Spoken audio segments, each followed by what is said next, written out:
नमस्कार, आप देख रहे हैं इंडिया टीवी। आपके साथ मैं हूं मीनाक्षी जोशी। 70 के दशक में एक फिल्म आई थी, नाम था उपकार, जिसका एक गाना बहुत फेमस हुआ था। कस्में, वादे, प्यार, वफा, सब बातें हैं, बातों का क्या। बाद के दिनों में इसका चुनावी वादों में अपभ्रंश के तौर पर इस्तेमाल होने लगा। वादे हैं, वादों का क्या। देश की राजनीति में यही कल्चर चल पड़ा। जनता जब समझने लगी तो इसे गारंटी का नाम दिया जाने लगा। लेकिन अब इसी खटाखट गारंटी पर सवाल उठ रहे हैं। राहुल गांधी की खटाखट गारंटी पर अब खुद कांग्रेस के अध्यक्ष मल्लिकार्जुन खड़गे ने सवाल उठाया तो बीजेपी ने इसे लपक लिया। देश के प्रधानमंत्री नरेंद्र मोदी ने भी कांग्रेस को आईना दिखाया। प्रधानमंत्री ने कहा कि कांग्रेस का झूठ बेनकाब हो गया है। साथ ही उन्होंने देश की जनता से कांग्रेस के झूठे वादे वाली संस्कृति से बचने की भी सलाह दी है। महाराष्ट्र और झारखंड चुनाव को लेकर राजनीतिक दल अपने अपने घोषणा पत्र जारी करने वाले हैं, लेकिन उससे लेकर सवाल उठने लगे हैं। कांग्रेस पार्टी की खटाखट गारंटी को लेकर कांग्रेस अध्यक्ष मल्लिकार्जुन खड़गे ने कांग्रेस पार्टी को नसीहत दे दी, झूठे वादों से बचने की सलाह दे दी। जिसके बाद प्रधानमंत्री नरेंद्र मोदी ने भी खटाखट गारंटी वाले वादों को लेकर कांग्रेस पार्टी को घेरा। कांग्रेस के चुनावी वादों पर खुद कांग्रेस अध्यक्ष मल्लिकार्जुन खड़गे ने सवाल उठाया तो प्रधानमंत्री नरेंद्र मोदी ने कांग्रेस के खटाखट गारंटी वाले चुनावी वादों की पोल खोलकर रख दी। प्रधानमंत्री मोदी ने सोशल मीडिया प्लेटफॉर्म एक्स पर एक के बाद एक 3 पोस्ट किए। प्रधानमंत्री ने लिखा कि कांग्रेस पार्टी को यह एहसास हो रहा है कि झूठे वादे करना तो आसान है, लेकिन उन्हें सही तरीके से लागू करना मुश्किल या असंभव है। वे लगातार प्रचार अभियान चलाकर लोगों से वादे करते रहते हैं, लेकिन उन्हें पता है कि वे कभी इन वादों को पूरा नहीं कर पाएंगे। अब वो लोगों के सामने बुरी तरह बेनकाब हो चुके हैं। प्रधानमंत्री मोदी ने अपने पोस्ट में फेक प्रॉमिसेस ऑफ कांग्रेस नाम से एक हैशटैग भी लगाया है। प्रधानमंत्री मोदी ने देश की जनता को आगाह करते हुए लिखा है कि देश के लोगों को झूठे वादों की कांग्रेस प्रायोजित संस्कृति के खिलाफ सतर्क रहना होगा। हमने हाल ही में देखा कि कैसे हरियाणा के लोगों ने उनके झूठ को खारिज कर दिया और एक ऐसी सरकार को पसंद किया जो स्थिर, प्रगति उन्मुख और कार्रवाई से प्रेरित हो। पूरे भारत में यह एहसास बढ़ रहा है कि कांग्रेस को वोट देना मतलब गैर शासन, खराब अर्थव्यवस्था और बेमिसाल लूट के लिए वोट करना है। भारत के लोग विकास और प्रगति चाहते हैं, ना कि वही पुराने कांग्रेस के फेक प्रॉमिसेस। इतना ही नहीं, प्रधानमंत्री नरेंद्र मोदी ने बताया कि कैसे कांग्रेस के वादे झूठे साबित हुए हैं। इसके लिए उन्होंने कर्नाटक, हिमाचल और तेलंगाना का एग्जाम्पल भी दिया। प्रधानमंत्री मोदी ने अपने तीसरे पोस्ट में क्या लिखा वो भी अब आपके सामने रख देती हूं। कर्नाटक में कांग्रेस पार्टी विकास करने की बजाय पार्टी की अंदरूनी राजनीति और लूट में व्यस्त है। इतना ही नहीं, वे मौजूदा योजनाओं को भी वापस लेने जा रही है। हिमाचल प्रदेश में सरकारी कर्मचारियों को समय पर वेतन नहीं दिया जाता और तेलंगाना में किसान अपने वादे के मुताबिक कर्ज माफी का इंतजार कर रहे हैं। इससे पहले छत्तीसगढ़ और राजस्थान में उन्होंने कुछ ऐसे ही भत्ते देने का वादा किया था जो 5 साल तक लागू नहीं किए गए। कांग्रेस जिस तरह काम करती है उसके कई उदाहरण हैं। प्रधानमंत्री नरेंद्र मोदी ने चुनावी वादों को लेकर कांग्रेस पर प्रहार किया। दरअसल कांग्रेस ने हिमाचल, कर्नाटक, तेलंगाना में चुनाव के वक्त घोषणा पत्र में खटाखट गारंटी दी थी। उसका स्टेटस को लेकर ही प्रधानमंत्री ने सवाल उठाया है। अगर बात हिमाचल प्रदेश की करें तो हिमाचल प्रदेश में चुनाव के वक्त कांग्रेस ने हर घर को 300 यूनिट फ्री बिजली देने का वादा किया था। कांग्रेस चुनाव जीत गई, सरकार बनने पर लागू भी कर दिया गया, लेकिन बाद में इस योजना को वापस ले लिया गया। इसी तरह किसानों से 80 से 100 प्रति लीटर दूध खरीदने का वादा था, लेकिन अभी भी 45 से 55 रुपए प्रति लीटर ही दूध खरीदा जा रहा है। यानी कि ये गारंटी भी खटाखट पूरी नहीं हुई। हर साल 1 लाख युवाओं को नौकरी देने का वादा था, यानी कि 5 साल में 5 लाख नौकरी का, लेकिन अब तक केवल 1300 युवाओं को ही सुखद सरकार नौकरी दे पाई है। हर घर की महिला को 1500 रुपए महीने भत्ता देने का भी वादा किया गया था, लेकिन अब सरकारी फंड की कमी का रोना रोया जा रहा है। सरकारी कर्मचारी को ओल्ड पेंशन स्कीम लागू का भरोसा दिया था, लेकिन हालात ये है कि सरकारी कर्मचारियों को हर महीने का वेतन ही नहीं मिल पा रहा है। तभी तो प्रधानमंत्री नरेंद्र मोदी कह रहे हैं कि हिमाचल में कर्मचारियों को समय पर सैलरी नहीं मिल रही है। इसी तरह कर्नाटका में भी कांग्रेस ने चुनाव में बड़े बड़े वादे किए, कई फ्रीबीज का ऐलान भी किया। चुनाव में कांग्रेस को प्रचंड बहुमत भी मिला, लेकिन आज उन वादों का क्या हुआ उसके बारे में आपको बता देती हूं। चुनाव के वक्त आंगनबाड़ी सेविकाओं को हर महीने 15,000 रुपए देने का वादा किया गया, लेकिन फंड की कमी की वजह से यह वादा अब तक पूरा नहीं हुआ। किसानों को हर दिन 8 घंटे बिजली देने का वादा किया गया, पर वादा भी खोखला रहा। गरीबों को हर महीने 10 किलो चावल देने का वादा था, अब उन्हें 170 रुपए महीने मिल रहे हैं, यानी कि 5 किलो चावल ही वो खरीद सकते हैं। चुनाव के वक्त दूध पर सब्सिडी 5 रुपए से बढ़ाकर 7 रुपए करने का वादा किया गया था, लेकिन कांग्रेस की सिद्धारमैया सरकार ने उल्टे दूध की कीमत में 5 रुपए का इजाफा कर दिया। तभी तो प्रधानमंत्री मोदी कह रहे हैं कि कांग्रेस योजनाओं को वापस लेने की अब तैयारी में है। दरअसल प्रधानमंत्री नरेंद्र मोदी ने कांग्रेस पार्टी को आईना तब दिखाया जब खुद कांग्रेस अध्यक्ष मल्लिकार्जुन खड़गे ने खटाखट गारंटी वाले चुनावी वादों पर सवाल उठाया। बेंगलुरु में कांग्रेस अध्यक्ष मल्लिकार्जुन खड़गे ने कहा था कि हमें वो वादे करने चाहिए जो पूरे किए जा सके, नहीं तो आने वाली पीढ़ी के पास बदनामी के अलावा और कुछ नहीं बचेगा। साथ ही उन्होंने ये भी कहा था कि हमें बजट के हिसाब से ही गारंटी देनी चाहिए, नहीं तो राज्य में दिवालियापन हो जाएगा। ಐದು ಗ್ಯಾರಂಟಿ ಕೊಟ್ಟಿದ್ರು, ಎಷ್ಟು ಕೊಟ್ಟಿದ್ರು? 5. ಈಗ ನಿಮ್ಮ 5 ನೋಡಿ ನಾನು 5 ಅಲ್ಲಿ ಹೇಳಿನಿ. ಈಗ ಮಹಾರಾಷ್ಟ್ರದ 5 ಗ್ಯಾರಂಟಿ, ನೀ ಗ್ಯಾರಂಟಿ ಒಂದು ಕೈ ಬಿಡ್ತೀನಿ ಅಂತ ಹೇಳಿದಿ ಇವತ್ತು. ನೀವು ಓದ್ತಿಲ್ಲಪ್ಪ ಪೇಪರ್, ನಾವು ಪೇಪರ್ನಾಗ ಬಂದಿದ್ದು ನೋಡ್ತೇವೆ. ಸೊ ಇರ್ಲಿ ಅದಕ್ಕೆ ಬಂದಿದೆ ಇವತ್ತು ಪೇಪರ್ನಲ್ಲಿ.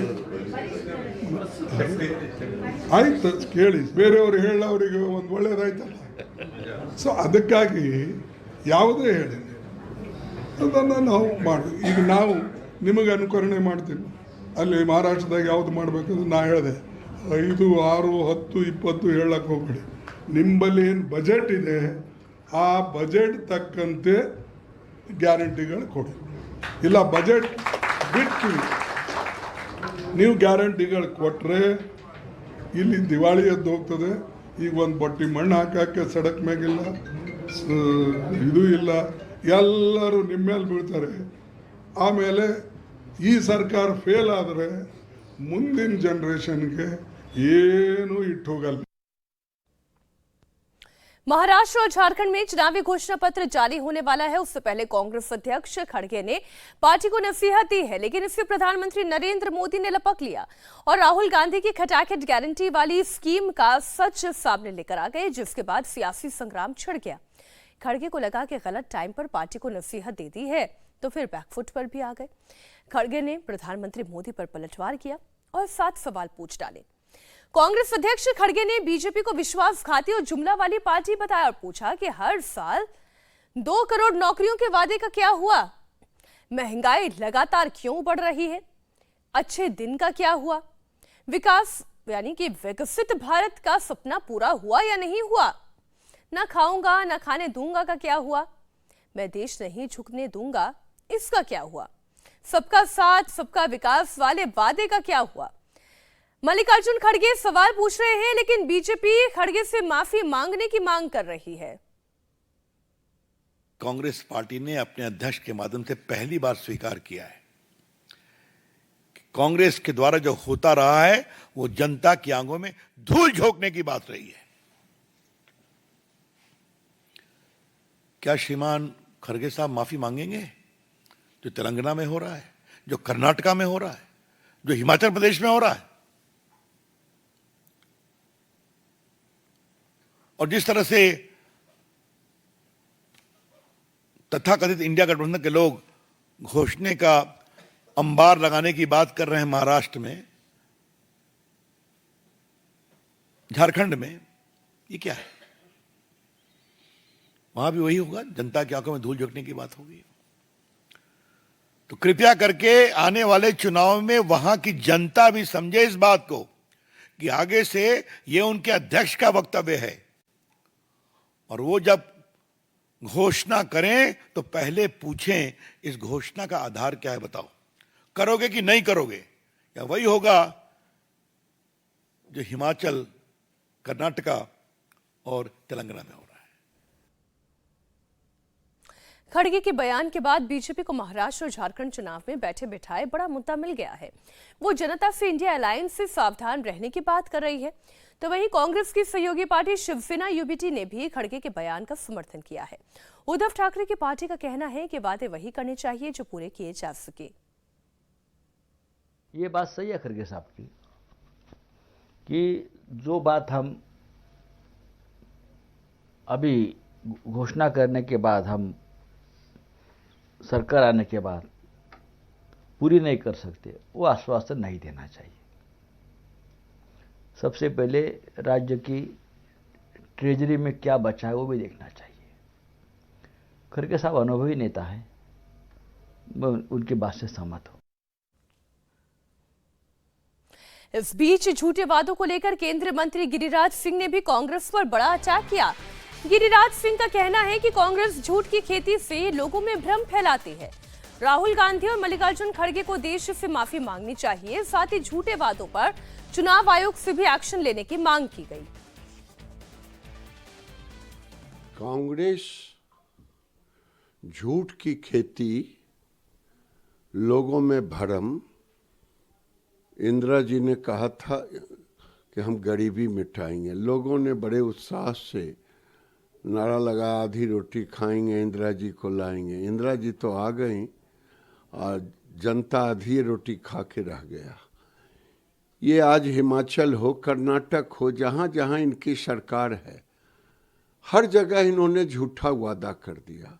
इसीलिए मैंने कहा कि ये गाना नहीं था, तेरे झूठे वादे पे मारे गए। तो इन्हें माफी मांगना चाहिए। ये केजरीवाल कल्चर, हाँ, जो कर सकते हो जनता के लिए करें, आपके पास बजट हो तो करें।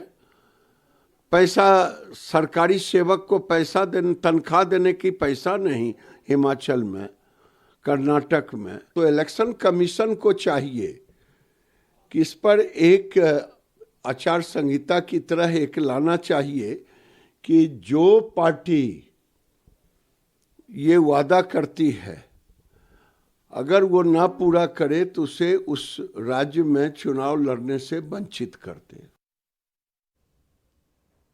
महाराष्ट्र की सियासत में शाइना एनसी पर अरविंद सावंत के बयान को लेकर घमासान मचा है। अब शिवसेना उद्धव गुट के नेता संजय राउत ने अरविंद सावंत के बयान का समर्थन किया। संजय राउत ने कहा कि शाइना एनसी अगर बाहर से आई हैं, तो वहीं अरविंद सावंत से कहा बाहर से आई हैं तो इंपोर्टेड माल हुई। कोई अपमान नहीं हुआ है। अरविंद सावंत जी हमारे एक बहुत ही बुजुर्ग हमारे साथी और नेता है, सांसद है। क्या कहा अरविंद जी ने? अरविंद जी ने इतना ही कहा है कि ये जो कि भाजपा की महिला उम्मीदवार है, वो इस क्षेत्र में मुंबा देवी में बाहर से आई है, इंपोर्टेड माल है।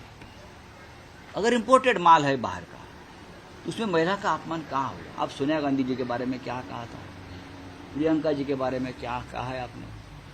हाँ, आप एक बार इतिहास खंगाल लीजिए 10-15 साल का, आपको पता चलेगा। ये राजनीतिक इवेंट्स करते हैं लोग। बाहर का माल है तो बाहर का माल है ना, इंपोर्टेड है। बाहर से अगर कोई व्यक्ति चुनाव लड़ती है तो उसको लोग कहते हैं बाहर से आई व्यक्ति है, यहाँ की नहीं है, स्थानिक नहीं है, भूमिपुत्र नहीं है, ये भूमि कन्या नहीं है। इतना ही तो कहा है, तो उसका इतना इशू करने की जरूरत नहीं है भाई। शाइना एनसी को लेकर अरविंद सावंत की टिप्पणी पर महाराष्ट्र के मुख्यमंत्री एकनाथ शिंदे ने कहा कि यह बहुत दुर्भाग्यपूर्ण है। बाला साहेब ठाकरे अभी होते तो सच में मुंह तोड़ देते, इनकी फितरत ऐसी ही है। बहुत ही दुर्भाग्यपूर्ण बात है एक बहन के बारे में ऐसी बातें करना, ये बहुत ही निंदाजनक है। इसकी कितनी निंदा करें उतनी कम है। बाला साहब ठाकरे जी के विचार वाले कहते हैं, और विचार कैसे है देखो, बाला साहब ठाकरे जी अभी रहते तो सही में मुंह तोड़ देते। मैं इतना ही कहूँगा, इनकी फितरत ही है ऐसी। हम गुवाहाटी में तब भी ऐसे ही उन्होंने बदनाम किया था हमारे महिलाओं को, हमारी बहनों को। अभी सारी बहनें ये आने वाले चुनाव में ऐसे जो बहनों का अपमान करने वाले लोग हैं, उनको सबक सिखाएंगे, जरूर सबक सिखाएंगे। उद्धव गुट के सांसद अरविंद सावंत के खिलाफ मुंबई में एफआईआर दर्ज हो गई है। अरविंद सावंत ने चाइना एनसी पर बोलते हुए उन्हें इंपोर्टेड माल कहा था, जिसके खिलाफ अब शिवसेना शिंदे गुट एक्शन में है। चाइना एनसी ने नागपाड़ा पुलिस स्टेशन में अलग अलग धाराओं में केस दर्ज कराया है। अब इस बयान पर घमासान तेज हो गया है। महायुति ने अरविंद सावंत के बयान पर जोरदार हमला किया।